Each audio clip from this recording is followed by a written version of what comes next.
Right, welcome back once again to Sports Flow. Pakistan और भारत के दरमियान यहाँ पर क्रूशल मैच खेला जा रहा है और एक और विकेट पाकिस्तान ने हासिल की है. Tilak Varma has been sent back to the pavilion. Break के बाद फौरन साइम अयूब से ओवर कराया गया और साइम अयूब ने आते के साथ ही विकेट ली. इस तरह विकेट्स हासिल करने का सिलसिला जारी रखना पड़ेगा पाकिस्तान टीम को, क्योंकि भारतीय टीम इस वक्त काफ़ी अच्छा प्लेटफॉर्म सेट कर चुकी है और ऐसा लग रहा है कि वो 180 185 तक का हदफ यहाँ पर प्लेस कर सकते हैं पाकिस्तान टीम के लिए. और सिक्कू भाई, ये वो कंडीशंस नहीं है जहां पर आप 170 से ज्यादा बनवाना अफोर्ड कर सकते हैं. देखो 5 ओवर हैं. सिक्कू भाई, मैं आपकी तरफ आता हूं. यहाँ पर हार्दिक पांड्या ने स्कायर खेला है, चांस है पाकिस्तान के लिए और एक और विकेट पाकिस्तान ने हासिल कर ली है. हार्दिक पांड्या जो पाकिस्तान को भारी नुकसान पहुंचाते आए हैं रिसेंट टाइम्स में, अब साइम अयूब ने उनको आते के साथ ही वापस पवेलियन भेजा है. बड़ी विकेट है ये पाकिस्तान के लिए. ऑफ कोर्स सेकंड हाफ में पाकिस्तान ने बड़ी अच्छी बॉलिंग की. सिक्कू भाई आप पहले बात कर रहे थे, बट मैं सिर्फ इतना कमेंट करना चाहूंगा, सेकंड हाफ में पहले 10 ओवर में इंडिया काफी हैवी रहा अपनी बैटिंग के साथ. सेकंड हाफ में बट पाकिस्तान ने बड़ा अच्छा कमबैक किया, बड़ी अच्छी बॉलिंग की. नवाज ने अच्छी गेंदें कराई, ठीक है, एक दो बॉल उसकी उस तरीके से रिजल्ट नहीं प्रोड्यूस कर सकी जिस तरह हम एक्सपेक्ट करते हैं. साइम ने अच्छी बॉलिंग कराई, बड़ा अच्छा ओवर कराई. विकेट नहीं मिली बट अच्छी बॉलिंग कराई. उस्मान तारिक में एक चीज देखा, बड़ा संभल के खेल रहे हैं इंडियंस, रिस्क बिल्कुल नहीं ले रहे, बड़ा कैलकुलेटेड खेल रहे. साइम ने जिस तरह दो बॉलों पे दो विकेट ली. अब ये पाकिस्तान के पास बड़ा अच्छा मौका है, जिस तरह हम पहले एंटिसिपेट करते कि 175 प्लस तक जा सकते हैं इंडिया. अब कोशिश करनी चाहिए कि इसका फायदा उठाए, बैक टू बैक विकेट का इंडिया पे प्रेशर मजीद बिल्ड करे, कोशिश करे वो जो 175 का हम ज़हन में बनाया को 165 तक लेकर आए. 10 क्योंकि ये T20 में ये 10-15 रन के जो रन का फर्क होता है ना, ये बहुत क्रूशियल हो जाता है. तो कोशिश करें 165 तक खींचने की, इंडिया की टीम 165 तक रिस्ट्रिक्ट हो जाए. पहले जो 10 ओवर थे उसमें 92 थे. अब जो 4 ओवर हुए 4.5 कह लेंगे 5 ओवर हैं, उसके अंदर सिर्फ 36 से 34 रन बने, which is a very good scene. जो अभी हम बात कर रहे थे ऑफ एयर थे जबकि भाई वो उस्मान के ऊपर बड़े शॉट नहीं खेल रहे, बहुत एहतियात से उसको सिंगल विंगल ले रहे हैं, दूसरों के पर गए. यही वजह थी कि ये बहुत ही अच्छी विकेट मिली है. बहुत ही खतरनाक तरीके से खेलता है पांड्या और बहुत लंबे लंबे शॉट्स मारता है और बड़ा नुकसान पहुंचाया इसने हमें बहुत ज्यादा. हैट्रिक बॉल है. Absolutely, hat-trick chance for Saim Ayub. Crease पर शिवम दुबे मौजूद. बेहतरीन मौका है ये पाकिस्तान के बॉलर शाह साइम अयूब के पास. That was a brilliant delivery. It was a picture of a delivery from Saim Ayub. Appeal की है, जोरदार अपील पाकिस्तान की जानिब से. पाकिस्तानी टीम इस वक्त caught behind की अपील कर रही है या फिर स्टंप की. We will find that out. और फील्डर्स इस वक्त काफी पॉजिटिव नजर आ रहे हैं. उनको ऐसा लगता है कि कहीं ना कहीं एज लगा था. हैट्रिक बॉल थी ये साइम अयूब के लिए. रिव्यू इसमें लेने में कोई हर्ज नहीं है, इसमें क्या फर्क पड़ेगा. रिव्यूज है भी पाकिस्तान की बात है तो लेके नहीं जाने. बिल्कुल एब्सोल्युटली. और यहाँ पर अगर शिवम दुबे की विकेट मिलती है तो पाकिस्तान के लिए पॉजिटिव होगा. नहीं, जितनी लंबी मीटिंग हो रही है अभी तक अगर नहीं लिया है तो नहीं लिया तो काउंटर चल रहा है. एब्सोल्युटली. और यहाँ पर ये देखना होगा कि एज लगा है या नहीं लगा है. really close. Saim Ayub ball करा रहे हैं, वो लेंथ बड़ी अच्छी नजर आ रही है. स्निकोमीटर से चेक नहीं किया फैजान? नहीं, इसने कुछ चेक किया था. Did you see that? हाँ, क्लियर लाइन थी. Right, I was busy doing the live telecast, but Saim Ayub की जानिब से बेहतरीन बॉलिंग. ऐसा लगता है कि एक कमबैक ऑफ सॉर्ट्स नजर आ रहा है पाकिस्तान की जानिब से. भारतीय बैटिंग लाइनअप क्रूज कर रही थी एक बड़े टारगेट की तरफ और यहाँ पर एक ब्रेक जरूर लगाने में कामयाब हुए हैं साइम अयूब. शिवम दुबे अब भारत के लिए क्या कर पाते हैं? स्लिप लगा ली गई है साइम अयूब के लिए क्योंकि बॉल टर्न हो रहा है. सिक्कू भाई, all positive science of Pakistan, लेकिन ये वाहिद ओवर है जहां पर साइम अयूब ने अच्छी जगह पर बॉल गिराया है. बिल्कुल. देखिए पिच के अंदर हेल्प मिल रही है बगैर किसी शक के, बिल्कुल मिल रही है. वो अच्छी जगह गेंद गिरानी चाहिए थी. जैसे शादाब ने बिल्कुल गलत जगह गेंदें कराई, पता ही नहीं चला. और इब्रार ने भी इतनी मजेदार गेंदें नहीं की. ये बहुत लकी था कि ये बोल्ड नहीं हुआ, बिल्कुल सामने से जो है ना उसकी गेंद और हल्का सा अभी बेल्स को लग जाता तो उनकी हैट्रिक हो जाती. अब पाकिस्तान ने इंडिया को प्रेशर में ले आया है. This is the time. और जो उसकी हो सकता है बेसिक वजह ये हो कि उस्मान तारिक को वो इतने प्रेशर में इतने जोर से नहीं मार रहे, वो आराम से खेल रहे. Anyway, it's a good time कि पाकिस्तान ने अभी तक 15 ओवर के अंदर उनको होल्ड कर लिया है. अब आखिरी के 5 ओवर जो है इस मैच को डिसाइड करेंगे. एब्सोल्युटली.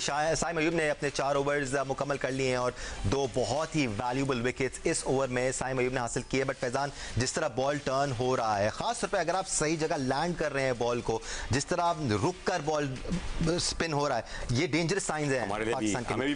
मैं यही कह रहा हूं, बट अगेन देखिए उन्होंने आज कुलदीप यादव को खिलाया बाय द वे। बिल्कुल बिल्कुल, और देखिए यहाँ ये एक स्ट्रेटेजिक मूव हो सकता है पाकिस्तान के लिए, मसला पड़ सकता है यहाँ पे अगर उनके स्पिनर्स ने अपनी जगह पे बॉलिंग कराई सही। लेकिन अब आप ये देखें, एक वक्त था दानिश, हम माजी में बड़ी बातें करते थे कि पाकिस्तान का पेस अटैक और इंडिया की बैटिंग का मुकाबला होता है। इस बार पाकिस्तान ने अब तक 7 बॉलर लगवाया, उसमें 6 स्पिनर्स है, और ये T20 वर्ल्ड कप में पहली बार हुआ कि पाकिस्तान के किसी एक इनिंग में 6 स्पिनर्स लगाए गए और एक फास्ट बॉलर यूज हुआ। एक फास्ट बॉलर ने एक ही ओवर कराया, ठीक है, बट मैं नंबर ऑफ राशिद लतीफ हमें ज्वाइन कर चुके हैं। राशिद भाई, बेहतरीन ओवर था साइम अयूब की जानिब से, बट इस ओवर को देख के थोड़ा सा खौफ भी महसूस हो रहा है मुझे, बिकॉज जहां स्पिन बॉलर अच्छी जगह बॉल कर रहे हैं वहां पर उनको बहुत जबरदस्त परचेज मिल रहा है। जी, मैं आपकी कमेंट्री से लुत्फानंदोज हो रहा हूँ। मैं आधे घंटे से ज्वाइन किया हुआ था माशाल्लाह से, और आपकी कमेंट्री की जबरदस्त चल रही थी कि हम उसमें डूब गए थे और बहुत जबरदस्त। और ये साइम अयूब ने बहुत अच्छी बॉलिंग की है, और स्पेशली हमारे बॉलर्स में अभी तक इम्पैक्ट नहीं छोड़ा, और 2 ऊपर के जो ओपनर और वन डाउन में विकेट की है। ये बहुत हैरत अंगेज बात है कि हमारे स्पेशलिस्ट हैं, उनके हाथों से विकेट नहीं आ रही, और जो पार्ट टाइम बॉलर या ऑलराउंडर आप कह सकते हैं, उन्होंने भारत को जो दुनिया में सबसे अच्छा स्पिनर्स को खेलते हैं उन्होंने वो आउट किया। और अभी भी चांस इंडिया का है जो 160 प्लस करते हैं, तो बहुत अच्छा मैच देखने को मिलेगा। जो ईशान किशन जमाउट है उससे रुका है, जिस तरह से वो खेल रहे थे, जिस तरह से वो बाउंड्री लगा रहे थे, वो डेंजरस हो गया था पाकिस्तान के लिए। लेकिन अभी साइम अयूब की उम्दा बॉलिंग की वजह से बैक टू बैक 2 अहम विकेट लिए हुए, तिलक वर्मा और हार्दिक पांड्या दोनों अच्छे विकेट लिए। अब ये देखना है कि भारत कहाँ तक जा सकता है। बहुत इंपॉर्टेंट विकेट्स हासिल किए हैं साइम अयूब ने, और जिस तरह सिकू भाई राशिद लतीफ कह रहे हैं कि हमारे स्पेशलिस्ट बॉलर्स ने उस तरह से कामयाबी हासिल नहीं की है, तो शायद उन्होंने सही जगहों पर बॉल भी नहीं किया, अच्छी बॉल हुई नहीं है आपके स्पेशलिस्ट। पहले हाफ में वही ना, सॉरी सिकू भाई, बढ़िया कि पहले हाफ में लाइन का भी हमने ख्याल नहीं रखा, लेंथ का भी ख्याल नहीं रखा, अच्छी बॉलिंग नहीं की हमने। एक तो आवाज जो है ना राशिद की बढ़वा दें प्लीज, उनको बोले हमें बिल्कुल आवाज सुनाई नहीं दे रही उनकी।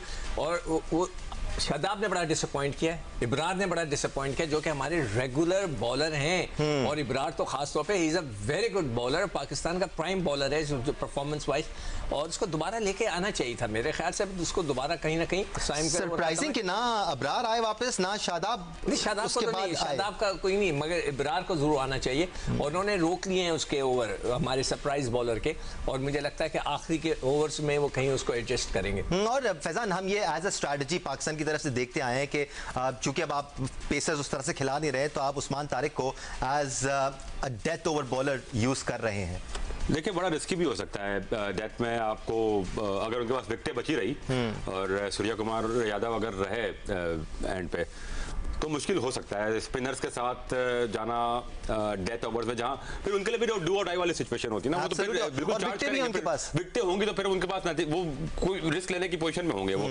तो यहाँ पे थोड़ा सा आई थिंक ये मैटर एक पाकिस्तान को प्रॉब्लम कर सकता है, बट अगर उस्मान तारिक को डेथ ओवर से रोके तो शायद वो हमारे लिए एक प्लस पॉइंट हो सकता है कि उस्मान तारिक को सरप्राइज पैकेज होगा, हमें नहीं पता वो अगर देखो होना यही चाहिए, कराना तो है उसने, आप या तो फिर शाहीन के साथ उस्मान तारिक को ही रखें, यही लग रहा है। नहीं, और यही होता हुआ नजर आ रहा है एज अ स्ट्रैटेजी। पाकिस्तान ने ये हिकमत अमली अपनाई है कि शाहीन शाह अफरीदी के साथ उस्मान तारिक डेथ ओवर्स करते हैं, जेंटलमैन हम ऑनर हैं, साथ साथ मेरे फहीम की शक्ल नजर आई तो मुझे याद है कि फहीम भी है, मगर ये कि शाहीन को बहुत अच्छी गेंद करानी पड़ेगी। देखिए, स्पिनर को तो फिर भी लपेटना पड़ता है ना, सीमर्स को लपेटना नहीं पड़ता, you just have to time the ball, time करना पड़ता है गेंद बाहर फेंकने के लिए। तो बहुत बहुत बहुत इंपॉर्टेंट होगा शाहीन का कि चले जी पहले ओवर में आपने मार खा ली, आखिरी ओवर अच्छा करा दे। फैजान, टाइम भी हमारे पास खत्म हो रहा है, बट यहाँ पर अगर 1.65 1.70 बनता है तो पाकिस्तान को गैर मामूली क्रिकेट खेलनी होगी इसको चेज डाउन करने के लिए। वही अगेन पाकिस्तान के पास वही जितने ज्यादा रन वो बटोर सकते हैं पावर प्ले में, वो पाकिस्तान के लिए बहुत ज्यादा इंपॉर्टेंट होगा, क्योंकि फिर जब फील्ड स्प्रेड हो जाएगी और उनके स्पिनर अपने सही तरह की बॉलिंग करते हैं तो फिर आपको उस पर चेज करना, चार्ज करना मुश्किल रहेगा। राइट जी, हम यहाँ पर एक ब्रेक लेंगे, ब्रेक के बाद हम हेडलाइंस के साथ वापस आएंगे और फिर ये डिस्कशन जारी रहेगा। Will be with you throughout the match. Zee News भी देखते रहें और साथ साथ मैच भी एंजॉय करते रहें।